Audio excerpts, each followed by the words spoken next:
Hello, this is David King, and I'm coming to you right now using the Screencast Otastic application. However, what I'm doing with it is I'm actually giving a review slash comparison for a cell phone that I have, which is called the OnePlus 7T. I'm a little bit of a tech guy, so I'm really into like gadgets and electronics and things of that nature. And I really felt like cell phones are very important for what we do, even in class. I'll show you here in a few moments, but uh, I was using or have been using my phone to do a lot of my responses through the discussion boards in class. So I've definitely have taken used to this phone. This phone is definitely a smartphone. Um, as we can see, it's a Android phone, and it is actually created by a company called OnePlus, which is a Chinese company that creates cell phones. The cost of it, when I purchased it, right when it dropped in the U.S. around October, November, it was about 590, about $600, a little under $600 actually. And I know now it's months from 2019, so the way technology works, a lot of this stuff is outdated and out of model these days, so it's probably a lot lower now. I believe you can get it for like maybe 450 or under 400 now. But it's a very functional phone, very great phone as far as smartphones are concerned. And what I decided to do was actually compare this phone to two phones that pretty much came out around the same time as it did, which were the Google Pixel 4 and the Samsung S10. These are all three are Android phones, so I didn't want to do the whole Apple Android battle, even though Android is better, but we're not going to get into that right now for the sake of this presentation.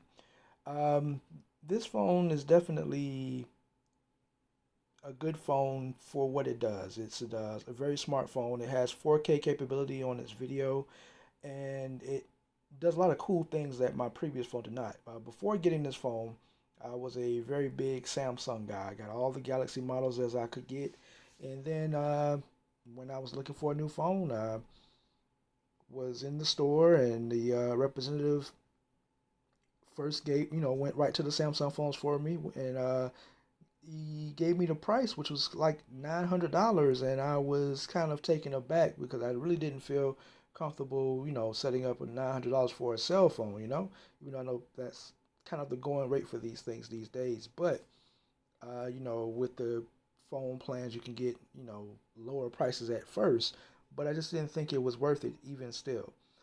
Then he presented me this phone, and then I saw that it's pretty much the same phone, does the same things, and it was a lot cheaper, a lot cheaper.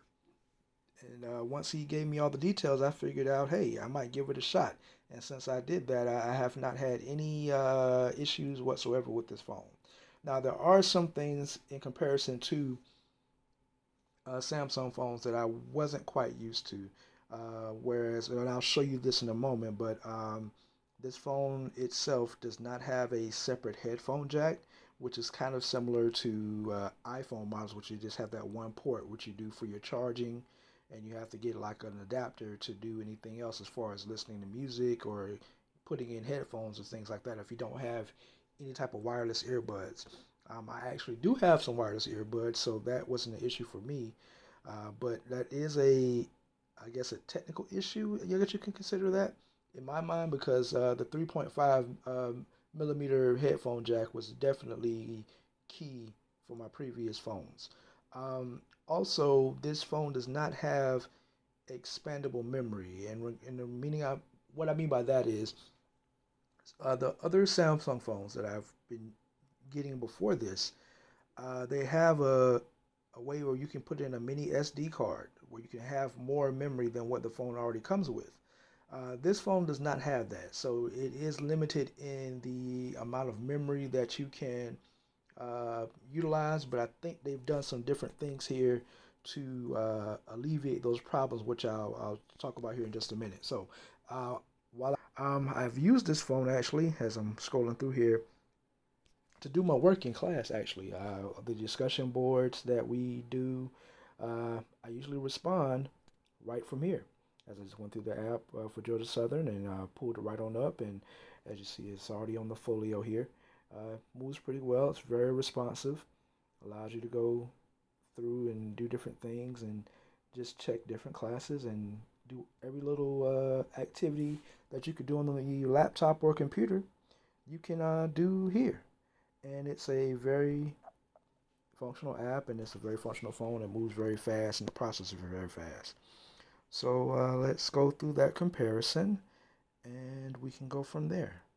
Now the prices here that you see, those are as of right now. Of course, when they first came out, they were a lot higher. Well, the OnePlus was is still around the same price, but as you can see, the size, the OnePlus is the biggest of the three. The resolution, it's not as good as the S10, but it does have a few different features that the S10 does not have. Uh, let's see. The refresh rate on this is a lot better than the S10. It's the same as the Google. They're kind of tied neck and neck. They all run pretty much the same processor. All have the same system chip. Now here's what I was talking about. The OnePlus has 128 gigabytes of internal storage, and that's it. That's all. As you can see, the Google Pixel only has 64, and it's also not expandable. So that's a downgrade for the Google Pixel 4. Whereas the Samsung also has 128 gigabytes, but it is expandable because you can do an SD card, like it says, up to 512 gigabytes. They all run on the same operating system, the Android 10, and also, it can get upgraded to higher levels if they come out with a new expansion. Now, battery levels are pretty much all the same. The battery level on the OnePlus is the strongest, and it also has what's called a warp charger. What that does is it actually allows you to charge the phone up to at least 80% within 30 minutes or less. Now, that is a key feature on the phone, especially if you use it for a lot of different uh, work activities or just in general. If you're a very phone using person and you're liable to run the battery down quickly, having that warp charger definitely is a game saver for you, or life changer for you, I should say. Now, of the three, the OnePlus 7T does have the strongest camera features. As you can see, the main camera, which is the rear-facing camera, is a 48 megapixel camera, which is pretty much a functioning, like a functioning low-level digital camera, just in your hand. And a lot of these phones are getting to that level. This one is pretty much one of the strongest that I've been around so far. The front-facing camera, the one that's on the main part of the phone that you normally use, is only 12 megapixels, which isn't the greatest. As you see, the Google Pixel has a little stronger camera on that one, but it definitely has a few more features than the Google Pixel does. It has zoom capabilities in the front-facing camera, which the Google Pixel does not. Also, with the rear-facing camera is actually a trifocal camera, meaning it has three lenses. So what that does is allows for not only 4K capabilities, but it also allows for different ultra wide and autofocus tools that you can use for not only pictures but also video recording. As you can see, it also records in 4K. I've used that a couple of different times, and the quality of it is incredible. Let's see here. It is the biggest or largest of the three phones as far as size is concerned. It also is the heaviest, but you really don't feel that when you're operating it or playing around with it. It really is a very light phone, and it fits in your pocket regardless, and it's very user friendly. Let's see here.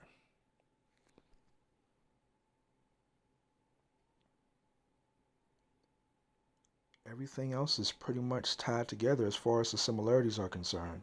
As I stated earlier, it doesn't have the 3.5 millimeter headphone jack, whereas Samsung, they're known for their headphone jack, so that's not going anywhere. As you see, it's a part of their features here.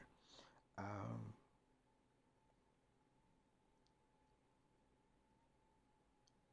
let's see here.